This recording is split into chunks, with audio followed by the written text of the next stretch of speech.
On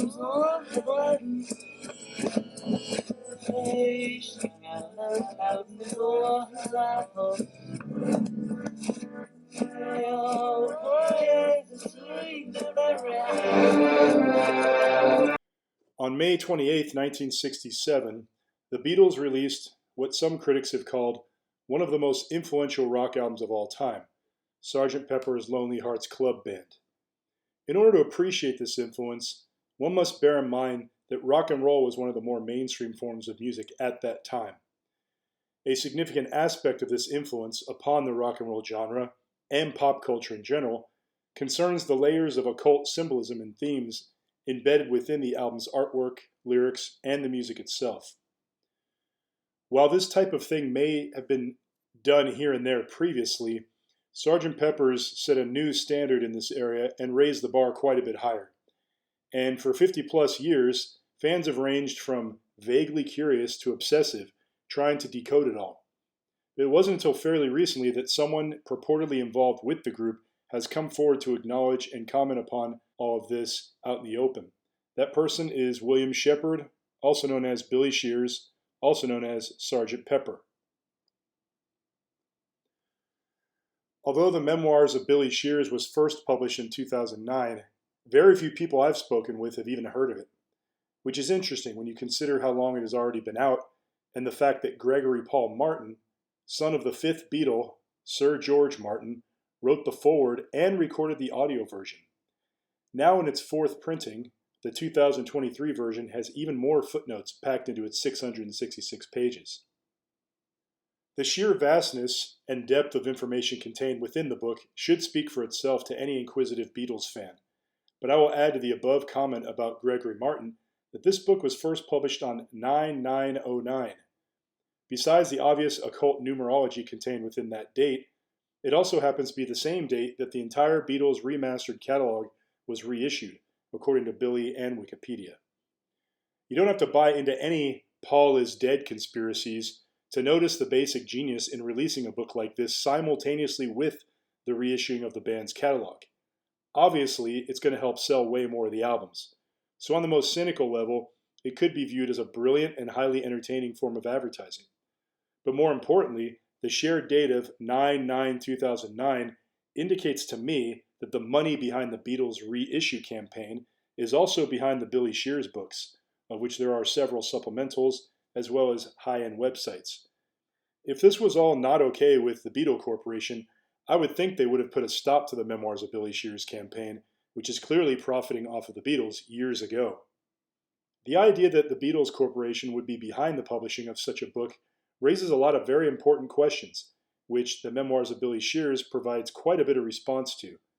It is not my intention to address all of the information contained within the dense book, but to instead focus mostly upon the album Sgt. Pepper's Lonely Hearts Club Band. For a much wider view, see the work of Mike Williams at www.sageofquay.com.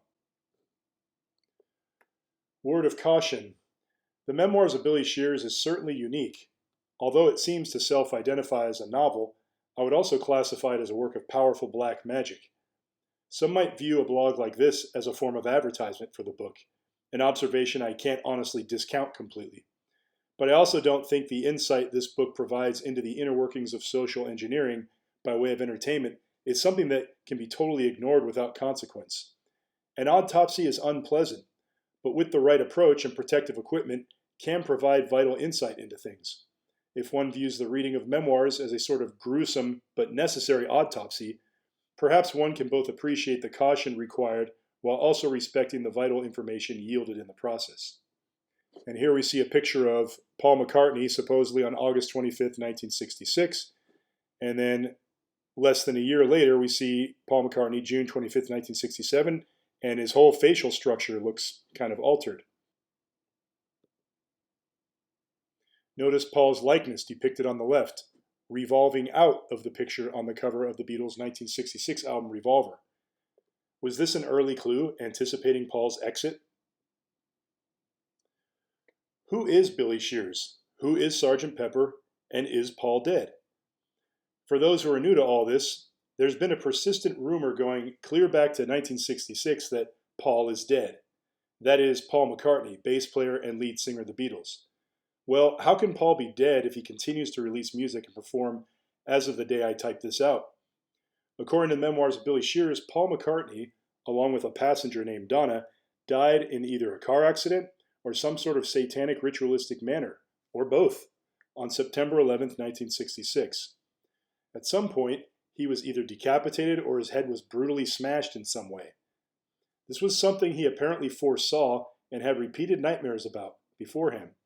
And I guess he sang in code about it too, in songs such as Eleanor Rigby, which appeared on his last album, Revolver. Those close to him knew about it, as did the other Beatles and those around him, and others high up within the industry. A man was chosen in advance to replace him, someone with similar looks and the talent to do it convincingly. That man's name is William Billy Shears Shepard, also known as Sgt Pepper. It's not required for you to immediately believe the above to appreciate the information contained in this blog. But it is necessary to be basically familiar with this, quote, myth in order to understand what is being referred to and communicated within the various songs, statements, and quotations referred to below, which are all basically lifted from the Memoirs of Billy Shears book. And while I do quote the book extensively where italics are used, I won't always stick strictly to the quotes in order to communicate the basic point. This is not an easy thing to communicate, and even the book itself doesn't lay it all out in a totally linear manner. I'm just one of many people attempting to interpret certain aspects of it in a manner that is perhaps a little easier to digest in one sitting. You can always go to the book yourself to verify, get it in the proper context, and form your own opinions. Now, if you're a Beatles fan like me, you've probably spent a lot of time staring at this album cover while you're listening to it, wondering who a lot of these people are, but then probably recognizing a lot of people on the front of it. Well, if you go online, there's this cool graphic here, which shows you who all these people are. And like I always say in my blogs that rely on a lot of visuals, you want to click on these first before trying to enlarge it. Now you have the proper resolution. You can make out all these names. You see these names? So if you don't click on it first and you just try to enlarge your screen right now just like this is going to all be blurry and you won't be able to see a lot of it. And you can see the Sgt. Pepper's album sleeve came with all this stuff here, this fake mustache, this drum skin, all this cool stuff. And Billy's going to tell us why that is. And here he is. And you can see the Beatles, they changed their appearance drastically on this album, grew facial hair and weird costumes. And Billy said the album included costume cutouts, sergeant stripes, Sgt. Pepper drum skin badge, fake mustache. My mustache covered a plastic surgery scar.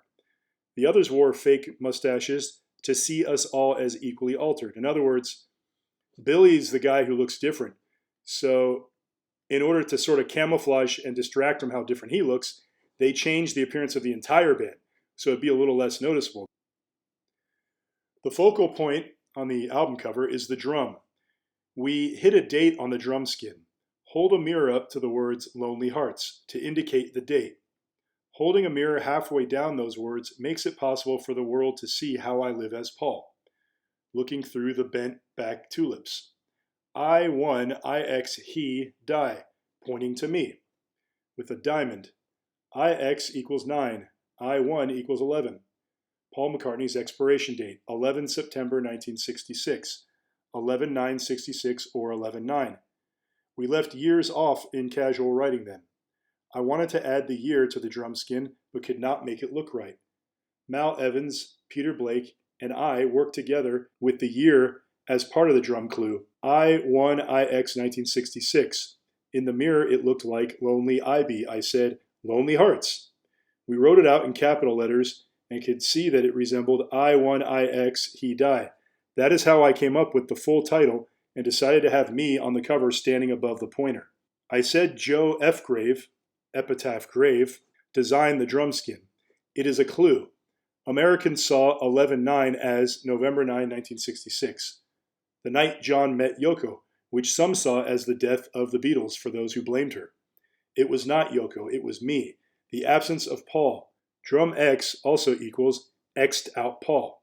The Sgt. Pepper cover depicts a funeral gathering with several symbolically significant characters attending to bid farewell or welcome to Paul McCartney. My original plan was to have all who died already on the cover. who would welcome Paul into their spirit world, to greet Paul. Then we decided to add our list of heroes. And 6 weeks before Paul died, Bob Dylan had an accident on a motorcycle. Newspapers called it a near-death experience. John insisted on including the hero who almost died. And that's the reason that Bob Dylan is on there. And in this picture here, you can see there's Bob Dylan. There's Marilyn Monroe right there. There's Stuart Sutcliffe. The reason Stuart Sutcliffe, original Beatles bass player, was in the crowd and not Peter Best, original Beatles drummer, is because Stu had already died. Marilyn Monroe was there because she had already been murdered by then, apparently by government operatives. It was not a suicide as they claimed. John loyally wanted Hitler there to greet Paul. How do you know where Paul is? John asked, meaning he could be in hell, where Hitler would be, I guess. Billy asks us to draw a line from T.E. Lawrence of Arabia. Through my heart to the far side, you may see a hookah. Connects to Arabia. Our first choice was Gandhi from India, but we didn't want to offend Indian fans.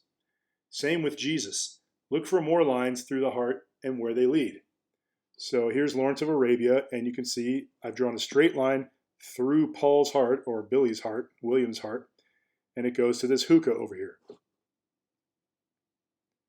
So it's good to have a clear picture of the album cover handy while we talk about this stuff, that you can zoom in on, see all this. And here's an article where John Lennon allegedly said that the Beatles were more popular than Jesus. It was very controversial. And here's the wax Beatles. They look kind of peculiar, right? It's because they're made out of wax. They're fake. But there's kind of a creepy, haunting quality to them. John's comment in the London Evening Standard, March 1966, that the Beatles were more popular than Jesus prompted a cardboard Jesus idea. But they decided it was unwise, in light of people burning their records and such. This album overtly launched the drug revolution. The intention with religious figures was to make drugs/religion incompatible, so fans would have to choose one.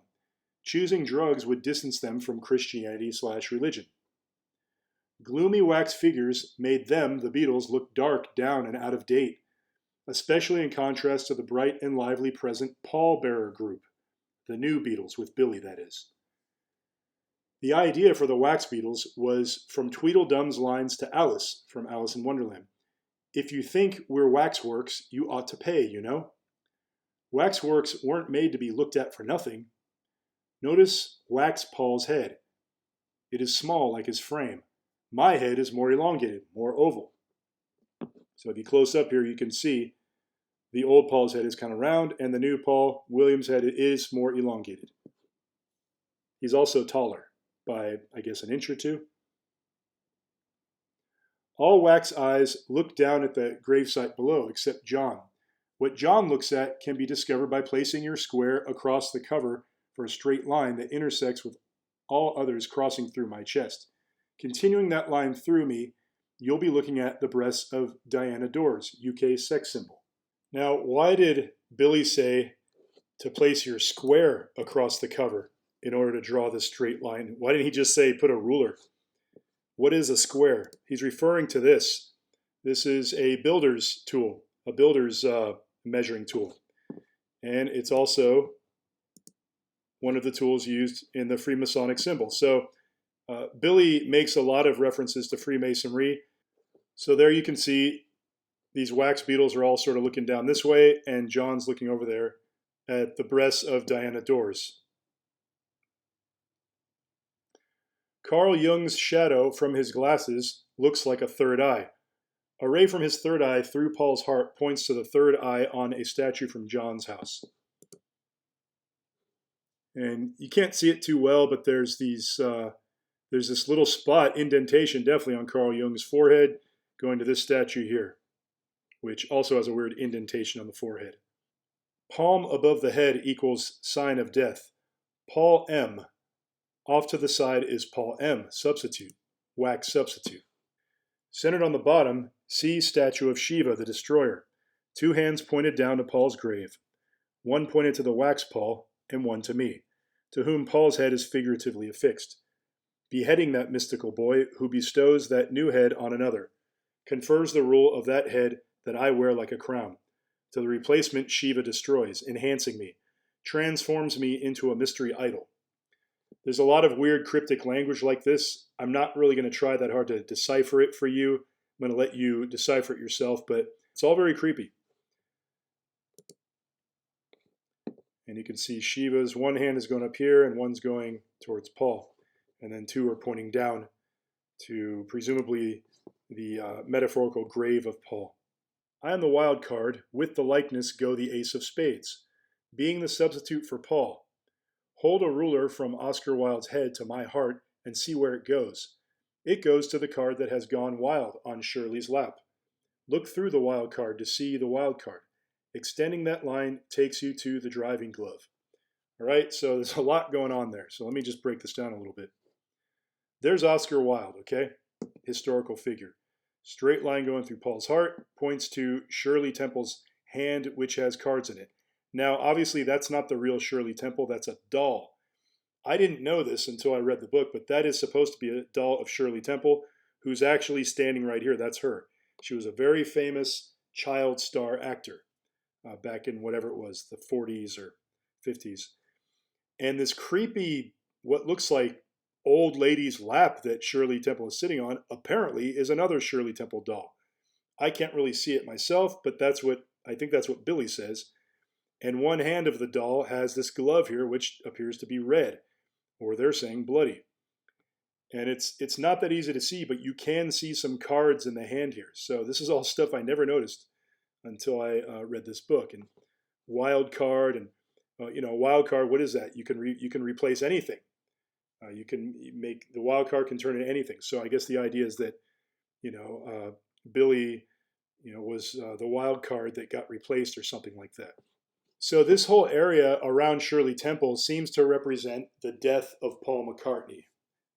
So we've got the car rolling off of Shirley Temple representing the fatal car crash that caused the head injury, represented by the split-headed doll, number 1 in the image above. Turned off TV equals news blackout. Ruby slippers on the Shirley Temple doll. The red emphasizes the blood dripping down Shirley's clothes and her bloody driving glove. Wizard of Oz illusion. All right, did you catch all that? These are the kind of things you got to look at for a minute to really see it all. I still can't see that. This thing is really creepy back here. I guess it's supposed to be a Shirley Temple doll.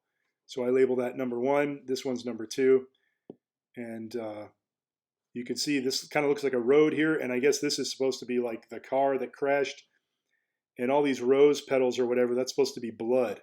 And all the red ruby slippers, the red bloody driving glove. What does that mean? Does that mean Shirley Temple was driving? Maybe they're saying that somebody else was driving, or maybe the whole story is just maybe outright lies going on here. Maybe he was actually murdered before the quote-unquote accident. And the Wizard of Oz references and Alice in Wonderland, this is all mind control stuff. On our album cover, it singles out Paul and most unpredictably, the Rolling Stones. Shirley Temple's shirt says, "Welcome the Rolling Stones, good guys." Now, the good guys we're calling the bad guys good. This alludes to the fact that the Beatles were originally presented as sort of clean-cut and somewhat conservative, summed up by the Wax Beatles on the cover. Good guys, if you will. Whereas the Rolling Stones were manufactured to play their opposite, the bad guys. Billy seems to indicate that this script was flipped with the release of Sgt. Pepper's. Also note, Ruby Tuesday is the same stupid bloody Tuesday John refers to in I Am the Walrus. That is, it was on a Tuesday that John was informed of Paul's death. Ruby equals red equals blood. According to Billy, both songs refer to the same thing. He says this in the book. Goodbye, Ruby Tuesday. And you can see here, I never noticed this until I saw this book. Again, weird little details. Welcome the Rolling Stones. And on the arm it says, good guys right there. What could that mean if no one told you? What would that make you think? W.C. Fields was originally chosen for the title role of The Wizard of Oz, after Ed Wynn turned it down, considering the part too small. But the studio ran out of patience after protracted haggling over Fields' fee. And there he is on the cover. Dorothy enters another dimension, aided by a wizard. Paul goes to another dimension and helps us back here at home. Wizard uses false appearances to make people think he is great and powerful when he is just another guy from Kansas. We used false appearances to seduce our audiences. If you follow the ruby slippers through my heart, which is the way of discerning reality on the album, the line goes through W.C. Fields. He was the original wizard choice for the 1939 version of the Wizard of Oz film, and I double-checked it, and that appears to be the case. And there you can see the line going up to W.C. Fields from the ruby slippers. And as I go through this, it starts sounding like one of my own blogs where I'm talking about symbolism in films or advertising. And I admit there's times where I'm doing these things and I feel like I'm losing my mind. Like, am I just crazy? Is there something wrong with me? Well, here's Billy Shears doing pretty much the exact thing, and he's presumably an insider. So I think there's something to this that we should pay attention to. We have Tarzan, who is played by Johnny Weissmuller in one of the older depictions, looking at my butt, a joke about my role as Queen of Hearts, standing in for Paul, in the heart of that album cover. It all passes right through me, representing the departed Paul. All is centered in his heart. I am there as the queen standing in for the king. Think of both Pauls as one. That is Paulism. I am not Paul since he is dead, but his spirit continues through me. But I guess Paulism is really just another name for the Paul is dead conspiracy. And we're going to talk about William Burroughs now. He wrote a book apparently called Dead Fingers Talk, way before this album even came out. And he already looks old, the picture of him right there. A straight line from Burroughs crosses my heart and goes to my fingers. He wrote Dead Fingers Talk. Continuing that Burroughs line goes to yellow hyacinth flowers that spell Paul with a question mark. To have you ask if he is burrowed in the ground below flowers made to look like his base. And you can see down here, this kind of looks like it says Paul question mark. And there's Burroughs. You go through Paul's heart, and that's where he's looking. There's this weird kind of dark humor running through all of this. Paul's rugby trophy looks like an I after the L, forming beat lies. Below lies is the word Paul, spelled in yellow hyacinth. Paul lies dead, and we lie to cover it up. Paul's name is in the flowers, shaped into a 4-string bass. One of the strings is missing to symbolize the loss of the late Paul. We wrote Paul in a hyacinth arrangement as Paul's bass guitar. Paul's band ended with him. All could read Beatles in those flowers since it too had died. Now you can see P-A-U-L question mark. And, back then this was before computer generated images and all that stuff. So everything had to do kind of either be drawn or just physically put in such a way so you could see it. So they did a good job here. I mean, it's kind of hard to see, but you can see 1, 2, 3 strings there. And there you go, beat. This is all kind of going one direction, and then this is intentionally crooked here. Lies. And there's Paul's rugby trophy that forms an I, and that Shiva's hand is putting a dot there to make it look like, that's the end of that word, beat, and then lies. So that one seems pretty much, I don't see that being much of a stretch. That looks like it's definitely there. Intentionally. It's all very creepy because they're talking about death here. There's a lot of death and blasphemy here, and they just run humor all through it. I feel kind of like this is where the whole idea for Monty Python came from. The street that Donna appeared to be headed for was Lesso. There is an O at the end. Beatles O. Intentional and obvious misalignment of the first word. Be at Lesso. Lesso is a street in Mesocco, Switzerland, about 666 miles southeast of London. Lesso is Italian for injured. So if you remember, in the mythical story of how Paul died in a car, he had a passenger named Donna. So now we have be at Lesso, the street Lesso. We don't find out much about Donna, the lady who supposedly died in the car with Paul on 9/11/66. She is made out to be a fan in some scenarios, and someone simply needing a ride in others.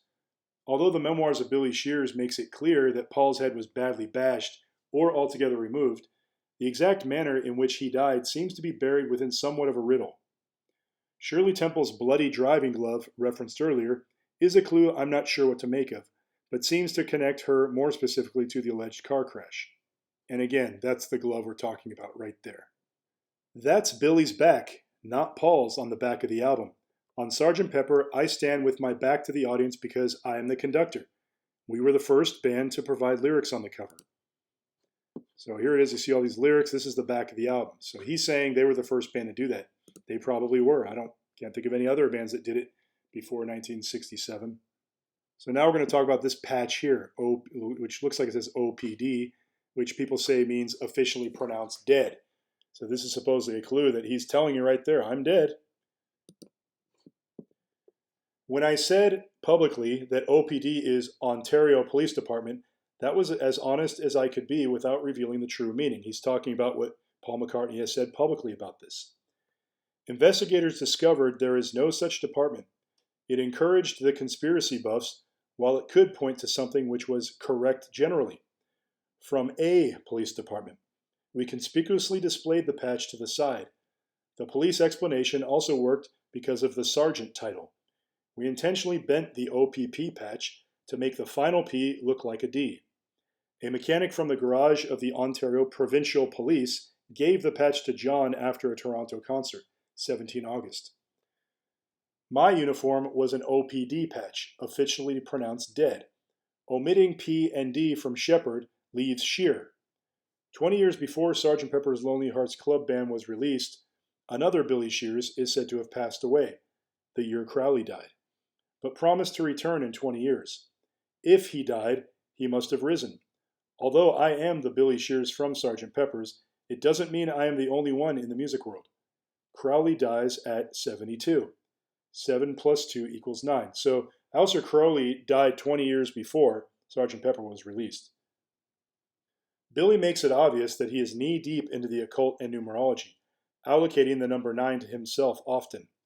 He also speaks quite a bit about Aleister Crowley and hints that there is some sort of relation between the Master Therion and himself. When I said I believe the Memoirs of Billy Shears to be a work of black magic, I was serious. And you can click here and that'll take you to part 2. Here's part 2, which I uploaded Thursday, September 7th. And again, we've got this picture of the two Pauls, one from 1966, one from 1967, not even a year later. Everything exposed in this book, that's the Memoirs of Billy Shears, to prove my identity is true and historically verifiable. I have added some fictionalization to establish that this book is a work of fiction if I ever have to prove in court that it is a novel. Since novels are fiction, this book does not break the non-disclosure agreement or vows of silence. A trial involving this material would last years longer than Paul tells me I have left. I want the world to know me before I am gone. I want you to know who I am. The world does not know me except for my role as Paul. All of our official stories are just that. Do not trust them. The real truths are presented in fiction, such as in this so-called novel. Look to this fiction for fact and to my fact for fiction. And here I issue a second warning. As I stated in part 1, the Memoirs of Billy Shears is a work of black magic. So what good is there in exploring its contents? The purpose here is to extract what it can reveal to us about the inner workings of a very effective and very old social engineering machine. In the process of reading the book, we are continually fed suggestions on various spiritual exercises and concepts. I would advise the reader, if you decide to read it, to vigilantly recognize and reject the latter. For a better perspective on this particular aspect of the book, visit www.sageofquay.com for a layman's explanation of Crowley's thelema themes running throughout the book and how it connects with the book's New Age themes in the New World Order. Here's a hand drawing supposedly done by John Lennon depicting the Beast representing the Beatles. So he's saying the Beatles is the Beast. The Beast of what? The Beast of Revelation? It's like the 4 horsemen. It looks like 3 guys on a horse. What's going on here? You see Love, and you see 4. This is supposed to be George. He's supposed to be a knight. And the L goes zoom, zoom like that in chess, right? You can go forward or to the side. Paul's an O because he's the queen. The queen can circle around anywhere on the chessboard. He's got a spade on his hat. And you've got the bishop, which is supposed to be John Lennon. I don't know why he's all hairy like this. They're all kind of hairy at this point. But V, what does the bishop do? He goes diagonal, right? And then finally you have the rook, which is Ringo. And he's the E because rooks go, forward, backwards, side, kind of right angle kind of movements, right? Like an E. And it says checkmate. And what does that mean? That's when you capture the king, who I guess was Paul. Paul captured the king. Paul is now the theoretical queen. There's a lot of switching of gender roles when Billy talks about the lyrics of the songs. For example, Eleanor Rigby he suggests is James Paul McCartney. Eleanor Rigby, James Paul McCartney, same amount of syllables if you break that down. And if you look on the back of the album, here's George Harrison's hand. Looks like he's kind of making an L. And then the O is supposed to be a hidden gesture that Paul's making. You see how his arms are like that, kind of telling you I'm doing something with my hands. And here's John doing a V shape with his hands pointing down to his penis. And then you've got Ringo with his hands folded. Look at that, kind of like an E, corresponding exactly with the primitive drawing we just saw a moment ago. You can learn how to play the game. It's easy. That's from All You Need Is Love lyrics. The game we play alludes to the Sgt. Pepper's Lonely Hearts Club Band album cover, where love represents the knight, queen, bishop, and rook. It's easy unless you need a king. He's dead. Letters above Lennon's beast drawing says love, corresponding with our hands on Pepper's back cover. Envision my O filling in the gap of the word love. Those letters correspond with the pieces we represent on the chessboard. Queen moves all around, represented by Paul's O. John's V is bishop, also pointing into his pants. Ringo is the rook, E. Hat is flat like a castle. George's hat suggests horse-riding knight. And as a knight wearing a little box says to Alice in Wonderland, "You're admiring my little box." Now George wears one. And at their right, disposable wax pawns. No king among them, the new Beatles, equals the king is dead. Checkmate. And that is why John wrote it below his picture. As in chess, I could learn to be the queen, filling in for the checkmated king. So it takes a minute to see how this all ties together. You start to feel like you're losing your mind a little bit, but you have to sort of step into this perspective in order to be able to decode what's going on, because there is a consistency to it once your mind is trained to see it all. But you also start to see how someone can con you into thinking something is what it isn't. So there's a fine line there between something that you're actually seeing or something that's just you're being deceptively directed to tie together. The Rolling Stones released their Satanic Majesty's Request about 7 months after the Beatles released Sgt. Pepper's, seemingly in response to it. So when I first saw this album cover, I thought it was a joke. It looked like kind of like a little kid's game or something, or some weird, I don't know. But you can obviously see that you can see the influence of Sgt. Pepper right there. It caused the Rolling Stones to change their whole image, right away on their next album. Like, oh, we got to get all magical and occult now, as if they got to one-up them. We, the good guys, showed our Crowley affiliation with his picture on Pepper's, but did not explain his Illuminati connection. The Stones had the opposite image to sell. They were more blatantly satanic. As mentioned in part 1, the Beatles were originally presented as mostly clean-cut and nice, while the Rolling Stones were a sort of bad boy counterpart to them. The wax depiction of the old Beatles, shown on the cover of Sgt. Pepper's, represents that era, which died with Paul. The new Beatles are presented on Sgt. Pepper with Billy as their leader. So the idea is that the Beatles have now taken on a more evil persona previously held by the Stones, who are now the good guys, as written upon the Shirley Temple Doll's shirt who wears ruby red slippers. But the funny thing is, the Stones did not tone down at all after this. So perhaps the more accurate interpretation here is that of a leapfrog in conceptual direction, where the Beatles would one-up the Stones, daring them to still go further. This, in turn, brings the fans with them deeper into the conceptual abyss. In part 1, we learned of a game where one draws a straight line from the face of a person on the cover of Sgt. Pepper's through Paul/Billy's heart to see where it leads. In the case of Crowley, It seems to lead right to Shirley Temple and all the concepts representing Paul's bloody death in a car crash, which we also covered in part 1. A connection is being made between Crowley's influence and this incident. I don't want to extrapolate much more than that here, but this seems to hint what forces were at work. And again, we can see a picture of biological Paul and then the aging Paul McCartney, which is a little less fair because he's a lot older now.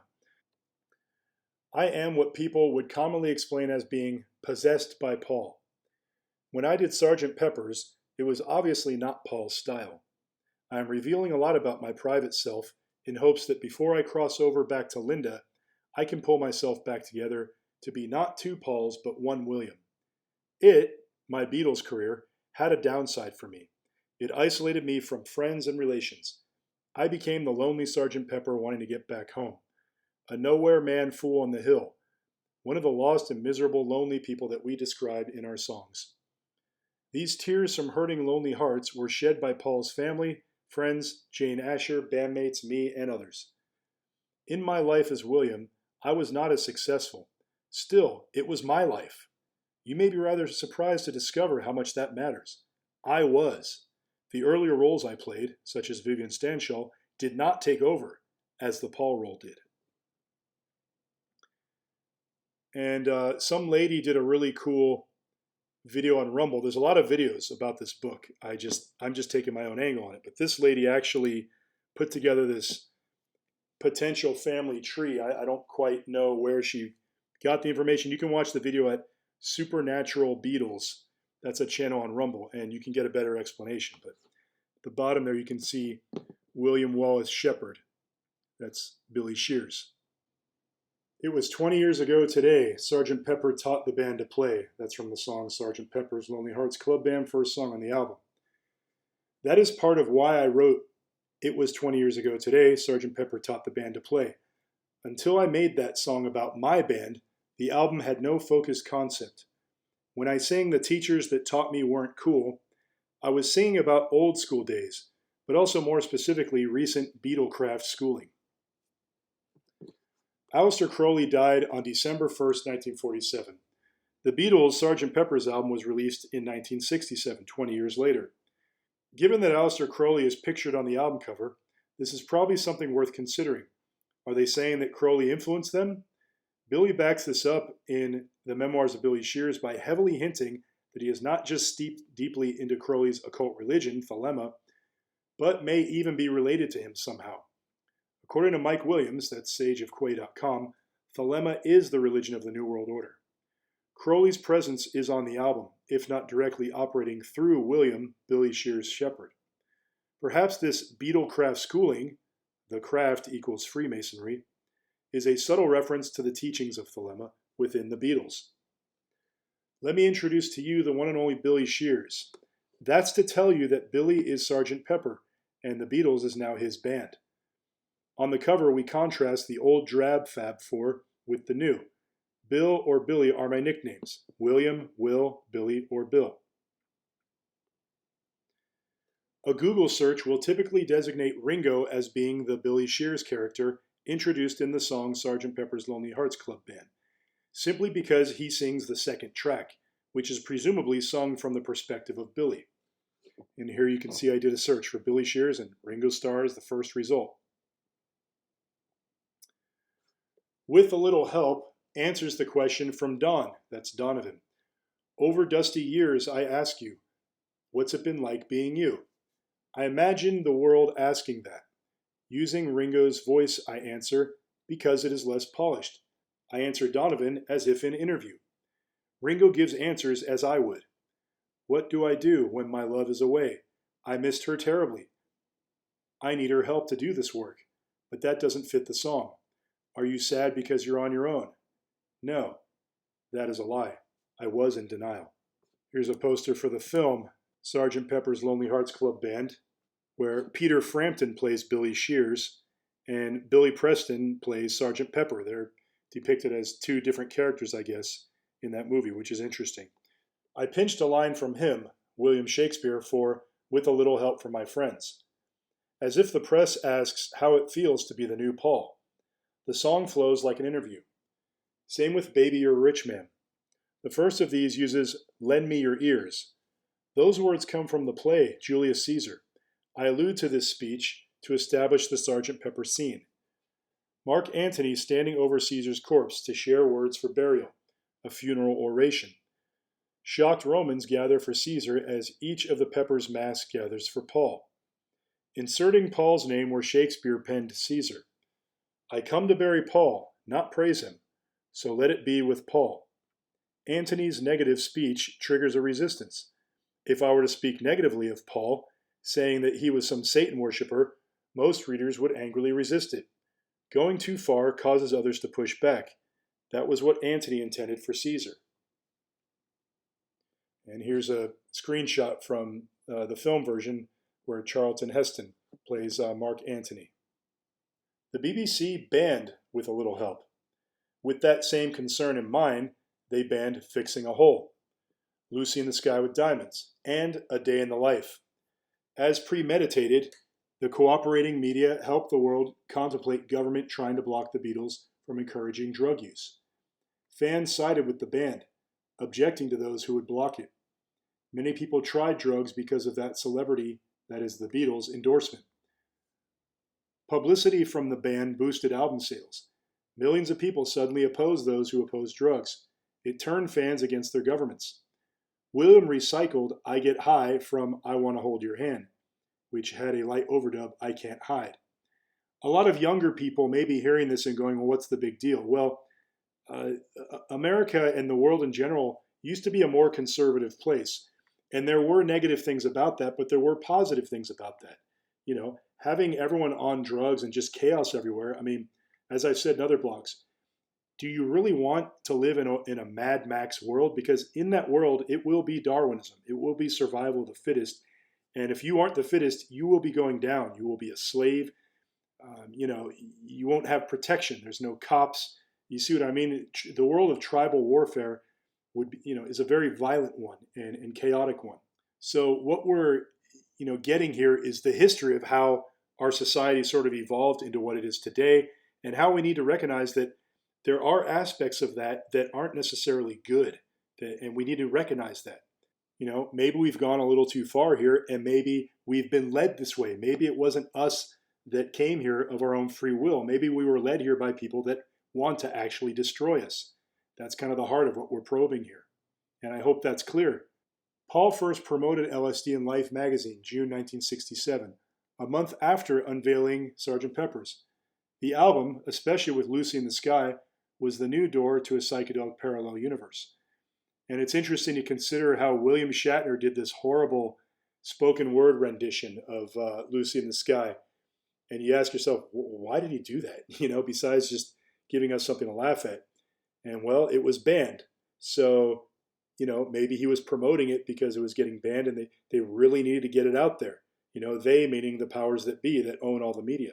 And supposedly this is Lucy O'Donnell, supposedly the girl that Julian Lennon drew as a child, inspiring his father to write Lucy in the Sky with Diamonds. And here's the picture that Julian allegedly drew. After reading Lewis Carroll, John has the girl with kaleidoscope eyes. She's the girl with the sun in her eyes. Don, that's Donovan, thought of needing special eyes to see me. That girl paralleled Paul. We cannot discern enough with our programmed vision. We need help, or altered eyes, to see the truth. Julian Lennon drew his nursery school classmate Lucy O'Donnell in The Sky with Diamonds. We built the song around Alice in Wonderland as if high on LSD. Lucifer the light bearer. Pretend you are Adam and Eve in the garden paradise partaking of the forbidden fruit. The song connects this with Bavarian Illuminati, or Gnosis. The main message is that psychedelics facilitate higher consciousness. We were conveying through images of Lewis Carroll. Many Paul codes could only be broken by reading Carroll. Makes references to John's Beetle Beast drawing we looked at earlier. Think of John singing Lucy in the Sky with Diamonds to remember he is diamonds. And if you remember that diamond shape on his head and the hand motion he made going into his pants, the diamond. This is all very Masonic. If you think this sounds nutty, if you read Freemasonic writings, especially, Albert Pike and things like this, Morals and Dogma, this is symbolic way that they think and the way they bleed symbols together, and these references to gnosis and knowledge and the Garden of Eden, and they're mixing it all together with drugs and this whole Beatles thing. Okay, so note how the above paragraph asks the reader to pretend you are Adam and Eve, partaking of the forbidden fruit. He's making it very clear that the point here was to encourage sin and blasphemy, without stating it outright. He then sort of brands it with the phrase, psychedelics facilitate higher consciousness. Now ask yourself why Sir Paul McCartney, if he is indeed behind the Memoirs of Billy Shears, would inject so much blatant blasphemy into his big disclosure novel and depict the Beatles themselves as a sort of leader in blasphemic propaganda. Would Sir Paul McCartney even allow someone to blaspheme like this in a novel, claiming to do so in his name? 666 pages of Paul McCartney lore, hundreds of thousands of copies sold worldwide, and no legal action from Sir Paul McCartney in over 13 plus years of publication? I think this suggests that the novel is being allowed to proliferate, which tells me that it's okay with Sir Paul McCartney, which tells me maybe he's behind it. Seems logical to me. And here's a single by Donovan, Epistle to Dippy. Donovan, one of Paul's friends who expected the replacement of Paul, was eager to meet the new Paul, called him Dop, which stands for duplicate of Paul, which Billy did not like. Sounded like dope. I corrected him with dip, which is duplicate in Paul. He said, dip, so you're the big dip. That's wild. Dip evolved into dead in Paul. Don comforted me with his Epistle to Dippy. December 1966. While we were working on Sgt Pepper's, Donovan recorded Epistle to Dippy. He sang that I am getting a little bit better, no doubt. I replied, I admit it's getting better, a little better all the time. It, his song, was about me and Paul. I sing, it's getting better. Then John sings, it can't get no worse. Besides agreeing with Don in the lines, I have to admit it's getting better, a little better all the time, I sing backwards. After all, Paul is dead. He lost his head. Ringo used it later. You were in a car crash and you lost your hair. That's from Don't Pass Me By. If you play Donovan's Dippy Epistle and then Sgt Pepper's, then back to Dippy again, you would likely notice we pinched ideas and content, but also in tone. And then there's this little thing that sort of ties in much better, better, better from Lewis Carroll into the song It's Getting Better All the Time, and then into You Can Start to Make It Better from Hey Jude. It ties it all together. So this all gets very abstract, but you can check this stuff out yourself and decide if you think if it's valid or not. References to Paul losing his hair from the perspective of the Memoirs of Billy Shears had to do with the idea that Paul's head was badly damaged during the alleged car accident which took his life. Memoirs of Billy Shears is filled with puns, some of which are shockingly graphic, making light of the gory mess created when Paul's head was traumatized upon his death. I'm not exactly sure what to make of this gruesome sarcasm. Is it mocking the reader for believing any of it? Does it simply demonstrate Billy's warped, desensitized sense of humor, having endured so much trauma himself? Talking about the song Fixing a Hole. My left-handed writing is not natural enough to look right, but even if I'm wrong, left, I'm right where I belong. Fixing a hole. I'm saying, even if I'm the wrong guy, this is where I belong. Crowley said, say two things at once. The lyrics ensure we hear the correct thing, without acknowledging the wrong thing. On Fixing a Hole, hear Beatle instead of people. I subtly reference the wax Beatles. Made by Madame Tussauds Wax Museum, see the Beatles standing there. I mean the dead wax effigies. See the people standing there refers to the crowd we made behind us. John describes some members of the crowd standing in a row in I Am a Walrus. After waiting almost an hour to talk to the man about repairing Paul's car, I was anxious to have the car rebuilt, but was late for our meeting with John. She's leaving home ends almost about that hour. Friday morning at 9 o'clock, she's far away. The point is to understand that she is truly gone. Paul was slain. that morning at 5 o'clock as the day begins. Figuratively, the sacrificial lamb lost its fleece at dawn, less than an hour before sunrise.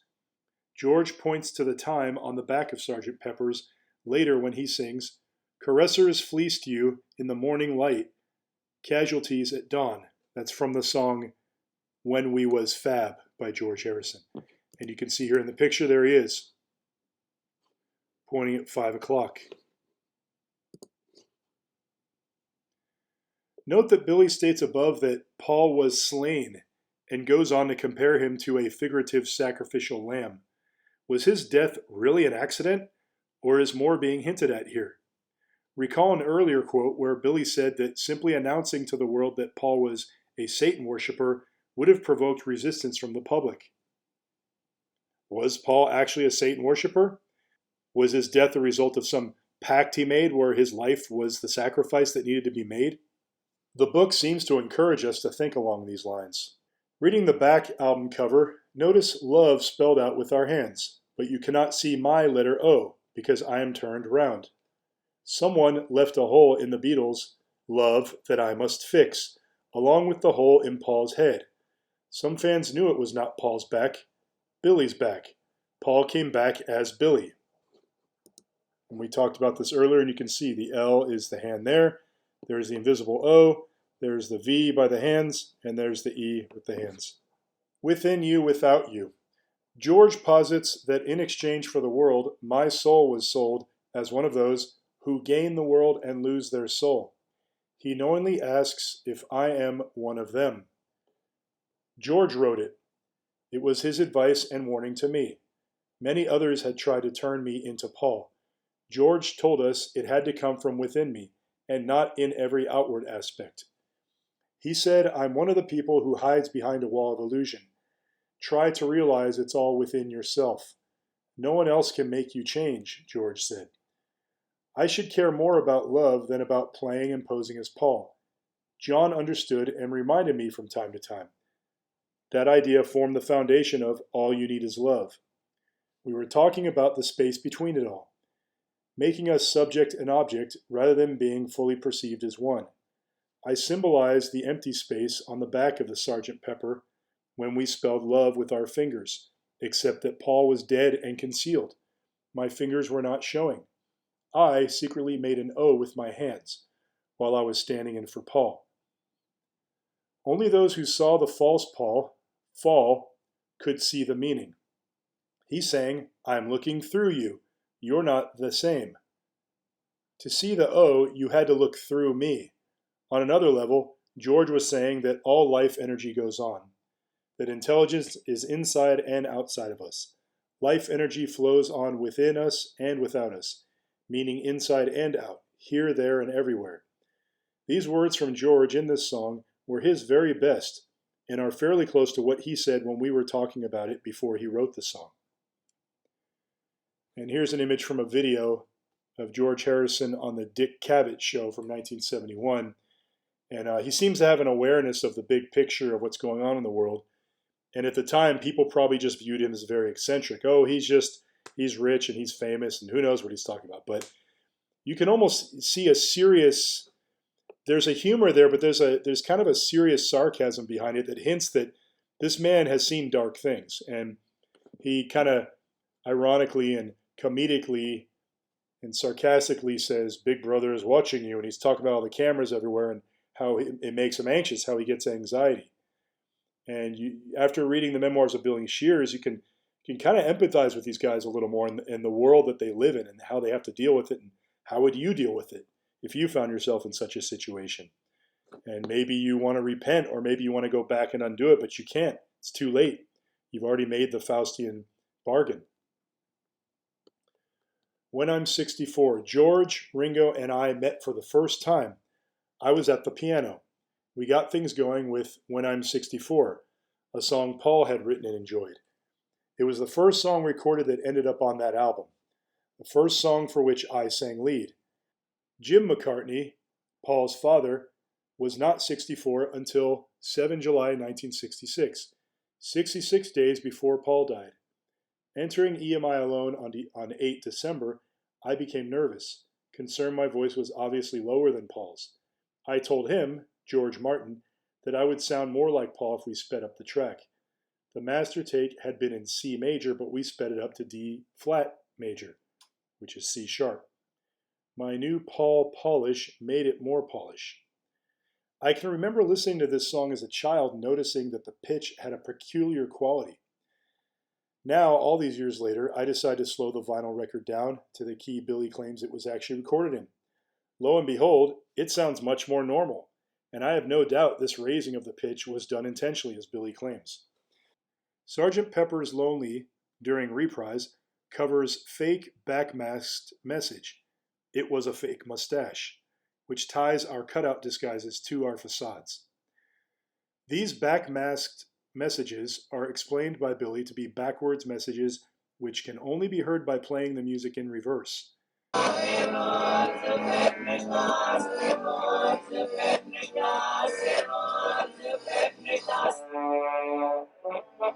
This fake mustache one is easy to find on YouTube, or you can reverse it yourself. Digital music is fairly easy to reverse these days through various applications, but I just used my physical vinyl LP. We would play our vocal tracks backwards and listen for any sounds that resembled utterances that we wanted. Our hidden messages were always about Paul. Multi-layered tracks going forward provided another way to conceal our Paul messages. In that closing line after Hearts, I shout, Paul is dead. After Club, I shout, really dead. You hear it subconsciously. After a little bit more, I shout, we're the band, the greatest band of all time. Then on the final chord, Sgt. Pepper's Band. So faint, may not hear it at all. On the Sgt. Pepper's cutout, the largest letters say Sgt. Pepper's Band. These are to tell you, Paul died and John gave me the band to keep it going. Lovely Rita, A Day in the Life. Tara Brown, 4 March 1945 through 18 December 1966, was a London-based Irish socialite and heir to the Guinness fortune. His December 1966 death in a car crash was an inspiration for the Beatles song A Day in the Life. Brown introduced his friend Paul McCartney's first LSD trip in 1966 at Brown's home in Belgravia. That Wikipedia entry for this guy is very short but very packed with interesting information, mostly to do with Paul McCartney. I never knew about any of this stuff. I liked the Rita meter maid sound.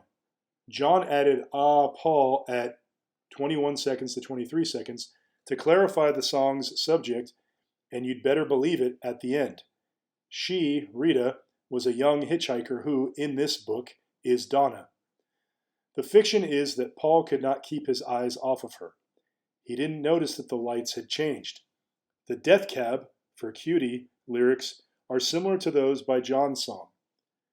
The traffic lights changed from green to red. They both wound up dead. Comparing lyrics, someone's going to make you pay your fair share to got the bill and Rita paid it.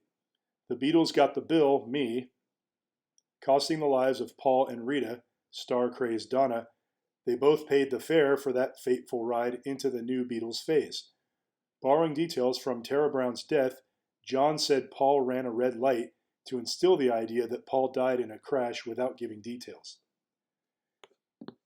If you look up the song Death Cab for Cutie, this is a song that was performed in the film Magical Mystery Tour towards the end, and a man named Vivian Stanshall sings the song. Vivian Stanshall, according to Billy Shears, is him. That's a role he played before he was actually Paul McCartney, and a role which he retired apparently when he wanted to spend more time with Linda. So he got someone else to play the role of Vivian Stanshall as well. But anyway, if you look at the performance of Death Cab for Cutie, the original version, that's actually Billy dressed up as Vivian Stanshall. If you recall from part 1, we noted that part of the Paul is dead conspiracy theory involves Paul dying in a car accident while riding with a passenger named Donna. But is that entire story a cover for something much more sinister, which the book reveals in code here and other places? To instill the idea that Paul died in a car crash certainly leaves doubt as to whether he actually did. Was he killed in some other manner and then made to have an accident? Its, the Beatle beasts, power and fame came because of the great miracle that deceived the whole world. For after the head of the man was wounded unto death, for he blew his mind out in a car, the beast made it well again, according to the eyes of the world. On a day in the life following the say two things at once idea from Aleister Crowley, we blended the word Paul with Lord. Nobody was really sure if he was from the house of Paul. I shall be known as Lord Paul, 99 in simple gematria. George calls Paul Lord Krishna. In Ringo's song, Don't Pass Me By, he says he is sorry he doubted Paul's death dreams, premonitions of his own death, that is. I'm sorry that I doubted you. I was so unfair. You were in a car crash and you lost your hair. Similar to He Blew His Mind Out in a Car and Here Comes Old Flat Top, John doubted, which is why he had to laugh at the photograph. John became horrifically hysterical. A Day in the Life has sounds of backwards car crashes. This also makes me think of the song My Sweet Lord on George Harrison's first solo album, where he's saying Hare Krishna, my sweet Lord. Based on this, sounds like he's talking about Paul on that song too. I sought for each of us to include our heroes on the cover of Sgt. Pepper's Lonely Hearts Club Band, or legends who were significant to our Dead Paul theme. Crowley was not the biblical beast, but was someone whose influence supported the agenda. Hitler, though tied to the same agenda, was alive. John invited him to our simulated funeral. If Hitler had died, he would have met Paul on the other side. John tried to assert an alpha role by refusing to take Hitler off the cover. George Martin urged him to bend on this one. Although he did not care who supported Hitler, he did care about profit. EMI vetoed Hitler's depiction. Discretion prevailed over disclosing EMI's Nazi affiliation. Martin had to hire mostly ex-Nazis from Germany to play for our recording sessions. Many ex-Nazis, or Nazis still, were on EMI's payroll. He, John, was glad he was overruled on that one, but still resented his lack of influence on the cover. Album cover is credited to Peter Blake. However, I was the one who told him exactly what I wanted. Now, there's a lot to unpack in that above quote, some of which I do plan on exploring in other blogs in the future, but I will leave it up to the reader to explore further. What I will comment upon is the fact that British record label giant EMI has come up on my radar often lately, particularly when I did the blog on the band Queensryche and noticed a curiously strong British/Third Reich influence there, at least in the beginning. Rolling Stones connections. Flowers was released on June 26, 1967, exactly 1 month after Sgt. Pepper's, which came out May 26, 1967. Exactly 1 month. You see that? That's kind of interesting. Their, Stones, Between the Buttons album was started the month before Paul died. They then reworked the lyrics to make Paul songs. Having those songs on the Stones album made us even more bold to include Paul clues on Sgt. Pepper's, which was released about 5 months later. Bands released albums a lot faster in those days. They played Paint It Black on Ed Sullivan on 9/11/66 in Grieving. They were skeptical of me taking Paul's part. That changed with Sgt. Pepper's. They all confessed, I was a better Paul than expected and getting better all the time. It blew them away. It blew the whole world away. Our seminal record was far beyond anything any band had made before. We wrote about Paul, but I called the shots. He, Brian Jones, convinced the Stones that they needed a muse from heaven or hell that could do for them what Paul was doing for the Beatles through Billy. The Stones were working on Flowers. Our cover had Beatles and Paul and Flowers. Theirs had the band as if they were flowers. Brian told me those flowers were their gift to Paul. It contained goodbye songs to him. Released the same month as our funeral album, Sgt. Pepper's. When Brian Jones died, writer Fred Labor reported on clues we provided but also embellished them, named me William Campbell. He seemed to know that Billy Shears was merely my stage name. I meant it to sound like Billy's Here. Arbitrarily after Glenn Campbell. Labor set Campbell as my last name. Coincidentally, I have Campbell relatives. Here's the single for The Who's Won't Get Fooled Again. Won't Get Fooled Again lyric. Recognizing Sgt. Pepper's role in changing the world, new drug-friendly moral code. Pete explains that part of the worldwide agenda. And the morals that they worship will be gone. The world's values toppled by Sgt. Pepper's were liberating to our generation. We were liberated from the fall, Paul's death. That's all. But the world looks just the same, and history ain't changed because the banners they all flown in the last war. Meet the new boss, same as the old Paul, slight overdub. Me ending the band in 1970 made it time for Pete, that's Townsend, to tell the story in 1971, which is the year that song came out, I guess. I, looking like Paul, became the new Beatle boss. But you will also hear the final S, making the word unintentionally sound like Paul's. So meet the new boss, same as the old Paul's. And here we see the hair part on the left is now parting on the right. And the beards have all grown longer overnight.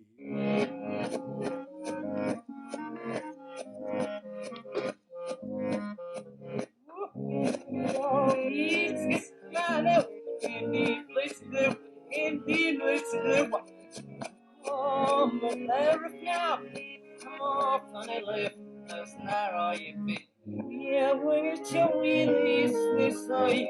Yes, his name is probably just big. Ui, this new is it. Yeah, lame part like slot famous. Yeah, nah, gosh, hurry.